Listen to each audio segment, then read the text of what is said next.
السلام علیکم ورحمۃ اللہ وبرکاتہ۔ الحمدللہ رب العالمین والصلاة والسلام علی اشرف الانبیاء والمرسلین نبینا محمد وعلی آلہ واصحابہ اجمعین وبعد۔ امامت کے اقسام میں سے، اس کی شکلوں میں سے ایک شکل جو ہمارے سامنے ہے وہ یہ ہے کہ مرد اگر صرف عورتوں کی جماعت کی امامت کرائے تو بھی درست ہے، یعنی امامت مرد کرائے اور مقتدیوں میں مرد نہ ہوں، صرف عورتیں ہی ہوں، تو بھی اس کے لیے امامت کرنا درست ہے۔ اس سلسلے میں کئی ایک آثار موجود ہیں، کئی ایک حوالے موجود ہیں۔ مثال کے طور پر اللہ کے نبی علیہ الصلوۃ والسلام کے صحابہ اور صحابیات کے مختلف آثار جو ہیں وہ مجموع الزوائد جو امام حیثمی رحمۃ اللہ علیہ کی کتاب ہے اس کے اندر موجود ہیں۔ ایسے ہی مسند ابو یعلا موصلی کے اندر بھی آثار موجود ہیں، جس سے ثابت ہوتا ہے کہ صرف اگر مقتدیوں میں عورتیں ہی ہوں،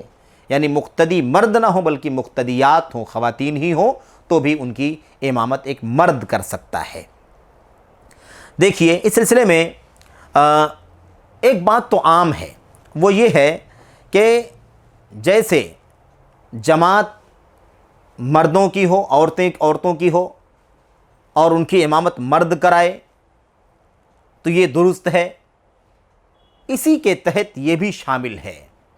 کہ امامت مرد کرے اور مرد نہ ہو، مقتدیوں میں صرف عورتیں ہوں تو بھی اس کے لیے امامت کرنا جائز ہے۔ البتہ اس سلسلے میں یہ بات واضح رہنی چاہیے کہ اجنبی اگر ہوں گے، یعنی وہ امام مرد اور پیچھے جو عورتیں ہیں اگر وہ اجنبی ہیں تو ایسی صورت میں اس اجنبیت کی وجہ سے، غیر محرم ہونے کی وجہ سے یہ امامت درست نہیں ہوگی۔ لیکن صرف آپ کے پیچھے آپ امامت کریں اور آپ کے پیچھے آپ کے گھر کی خواتین ہوں اور آپ امامت کر رہے ہوں تو ایسی صورت میں کوئی حرج کی بات نہیں، امامت کرنا جائز ہے۔ یا اگر عورتیں اپنے مصلی میں ہوں، عورتیں اپنے مصلی میں ہوں جو ان کے لیے جگہ مخصوص ہے جہاں وہ نماز پڑھتی ہیں، وہاں پر موجود ہوں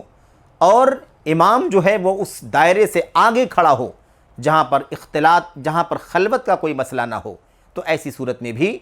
اجنبی بھی ہوں، پیچھے غیر محرم ہوں، تو ایسی صورت میں نماز پڑھنا، اس کے لیے امامت کرنا جائز ہے، اور خواتین کا اس مرد امام کے پیچھے اس کی امامت میں نماز پڑھنا بھی درست ہے۔ لیکن یہ واضح رہے کہ خلوت کی صورت میں حرام ہے، کیونکہ اللہ کے نبی علیہ الصلوۃ والسلام کی صاف صاف روایتیں ہیں، لا یخلون احدکم لا یخلون رجل بامرأۃ الا کان ثالثہم الشیطان، کہ جہاں بھی کوئی ایک مرد کسی عورت کے ساتھ تنہا ہوتا ہے تو تیسرا شیطان ہوتا ہے۔ اور آپ نے فرمایا کہ کہیں بھی کوئی مرد عورت کے ساتھ خلوت میں نہ رہے، کوئی عورت مرد کے ساتھ خلوت میں نہ رہے۔ تو یہ صاف صاف بہرحال ممانعت ہے، اس لیے اس کی گنجائش نہیں ہے، لیکن جو شکلیں آپ کے سامنے بیان کی گئی ہیں اس کی روشنی میں جائز ہے۔ اچھا، یہ دیکھیں، اس سلسلے میں جو دلیل تھوڑی دیر پہلے، یعنی کچھ حلقے پہلے آپ کے سامنے گزری ہے کہ حضرت ام المومنین عائشہ صدیقہ رضی اللہ تعالی عنہا کی امامت جو ہے وہ ان کے غلام ذکوان کیا کرتے تھے، یہ بھی دلیل ہے اس بات کی کہ امام مرد ہو سکتا ہے اور مقتدی عورتیں ہو سکتی ہیں، صرف اور صرف ایسی صورت میں نماز ہو سکتی ہے، امامت بھی درست ہے اور اس امام کے پیچھے عورتوں کا نماز پڑھنا بھی درست ہے۔ آپ دیکھ رہے ہیں کہ صاف صاف ہے روایت کے اندر کہ کان ذکوان مولا عائشہ رضی اللہ تعالی عنہ یؤمھا من المصحف، حضرت ذکوان رضی اللہ تعالی عنہ نبی کریم صلی اللہ علیہ وسلم کی زوجہ ام المومنین عائشہ صدیقہ رضی اللہ تعالی عنہ کی امامت کیا کرتے تھے، اور مصحف یعنی قرآن کریم کو دیکھ کر کے، مصحف کو دیکھ کر کے پڑھا کرتے تھے۔ یہی ان دلیلوں میں سے سب سے معروف دلیل ہے جس سے پتہ چلتا ہے کہ حسب ضرورت قرآن دیکھ کر کے بھی نماز میں تلاوت کی جا سکتی ہے، اور یہ نفل کے لیے تو عام ہے، سنت نمازوں کے نفل کے لیے تو عام بات ہے۔ بعض اہل علم نے شدید ضرورت اور تقاضے کے مطابق فرض میں بھی اس کی گنجائش دی ہے، جب کوئی صورتحال ممکن نہ ہو، کسی کو قرآن یاد نہ ہو، لوگ حفظ سے، یادداشت سے پڑھنے والے بالکل بھی نہ ہوں، تو ایسی صورت میں اس کی گنجائش ہے کہ فرض نماز میں بھی قرآن کو دیکھ کر کے پڑھا جا سکتا ہے،